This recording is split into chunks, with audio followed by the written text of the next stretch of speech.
Hello, मैं अभिनव करवाल। इससे पहले कि वो बात पूरी करता, अंदर से एक लड़की की आवाज़ आई, जो कहना से अंदर आके कह। जब अभिनव अंदर गया तो उसने देखा कि वहाँ एक लड़की खड़ी से, और वो कोई और कोन्या बल्कि कामिनी थी। गुड मॉर्निंग, अभिनव ने मैनेजर ने बड़े शरीफ ढंग से कहा।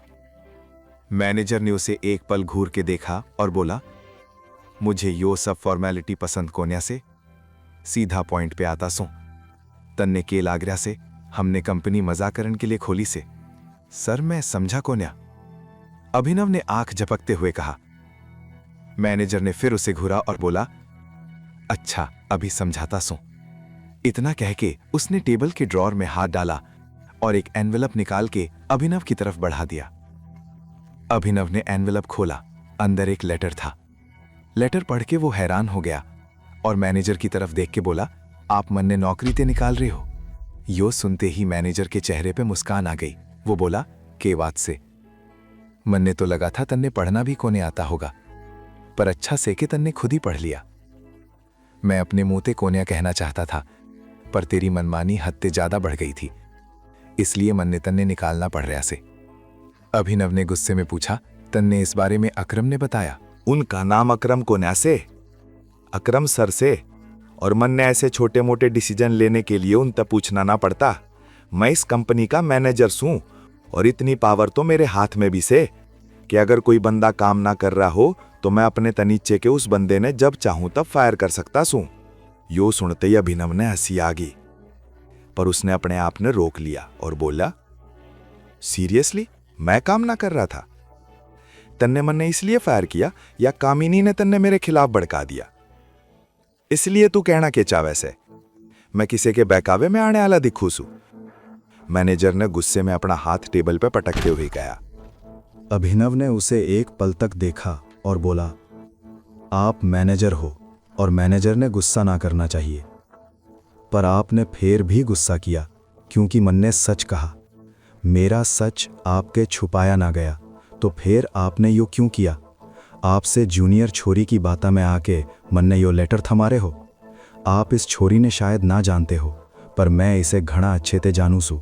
इसने हमारे कॉलेज में लोगा ने भड़कान और बेवकूफ़ बनान में मास्टर्स करी से, और इससे पहले के अभिनव आगे कुछ कह पाता, उसने देखा कि मैनेजर गुस्से में उसकी तरफ बढ़ रहा से। वो अभिनव पे हाथ उठाने आला था, पर हाथ उसके गाल पे पड़ता उससे पहले ही अभिनव ने उसका हाथ बीच में पकड़ लिया। यो देख के मैनेजर और ज्यादा तमतमा गया। उसने अपना हाथ छड़वान की कोशिश करी, पर अभिनव की पकड़ इतनी मजबूत थी कि मैनेजर की ताकत रत्ती भर काम ना कर रही थी। आखिर में वो चिल्लाया, छोड़ मेरा हाथ। अभिनव बोला, अपना हाथ संभाल के रखते तो मन ने इसे पकड़ने की जरूरत ही ना पड़ती। You are fired, understand? Get lost. Abhinav ने पहले मैनेजर ने देखा, फिर उस लेटर की तरफ देखा जो मैनेजर ने उसे दिया था। उसने आराम से लेटर ने फोल्ड करा, फिर उसी लिफाफे में डाल दिया और मैनेजर के मुंह पे मारते हुए बोला, मैं जा रहा हूं, तेरी कंपनी तन्ने मुबारक, जड़ बुद्धि कहीं के। अभिनव ने एक कैब बुक करी और गुड़गांव की सड़कान पे इधर उधर घूमने लग गया। ड्राइवर बोला, साहब यो तो बता दो कि जाना कहां से?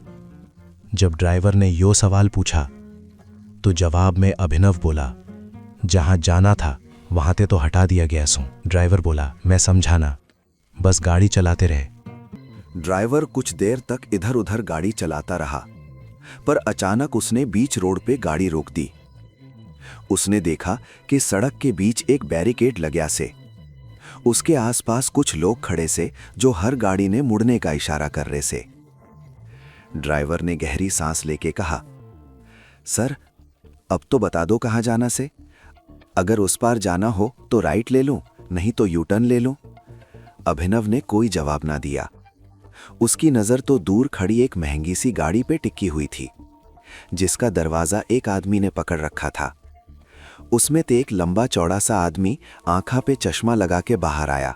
उसने सूट पहना हुआ था। ज्यों ही वो बाहर आया, उसके गार्ड्स उसके आसपास जमा हो गए। अभिनव ने पूछा, यो आदमी कौन से? ड्राइवर बोला, अरे सर, आप इन्हें ना जानते? यो से दिग्पाल चुंडावत। टाइगर के बाद अगर पूरे गुड़गांव में किस्से की तूती बोलती से तो इनकी बोलती से। अभिनव दिल ते चावे से कि उसने बस एक बार दिखपाल ते मिलन का मौका मिल जा। आज उसे वो मौका मिल गया था। वो देखना चाहता था कि आखिर दिखपाल इखे कैसा से। मैं यहीं उतर रहा सूं, अभिनव ने कहा और पिछली सीट पे पैसे रख के कैब ते बाहर उतर गया। वो सीधा उस बिल्डिंग की तरफ बढ़न लग गया जहां दिखपाल गया था। उसके दिमाग में घनी बातें चल रही थी। जब उसने दिखपाल ने इतने बड़े जत्थे के साथ देखा तो उसने सोचा, अगर दिखपाल जैसा आदमी इतने बड़े जत्थे के साथ चल सकता से, तो फिर उस दिन उसके पापा इतने बड़े जत्थे के साथ क्यों ना चल रहे थे। अगर उनके पास भी इतना बड़ा जत्था होता तो शायद आज वो अभिनव के साथ होते। ओए! अभिनव बिल्डिंग के अंदर घुसने ही आला था कि पीछे से एक आदमी की आवाज आई। वो उसे रोकने का इशारा कर रहा था, पर उससे पहले ही अभिनव बिल्डिंग के अंदर घुस गया और भीड़ में गायब हो गया। लॉबी में उसने किसी के चलने की आवाज सुनी। उसने देखा एक छोरी दिखपाल के सामने आके खड़ी हो गई और झुक के उसने सलाम करा। फिर छोरी बोली, चलिए दिखपाल सर। दिखपाल आगे चल रहा था और वो छोरी उसके पीछे। दोनों आपस में कुछ बात कर रहे थे। वो बाएं तरफ बने दरवाजे की तरफ बढ़ रहे थे।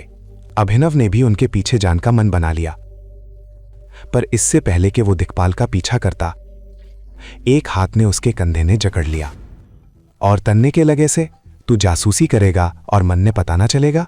पूरी कहानी सुनने खातर डाउनलोड करो पॉकेट FM ऐप इब्बे। लिंक नीचे डिस्क्रिप्शन में है।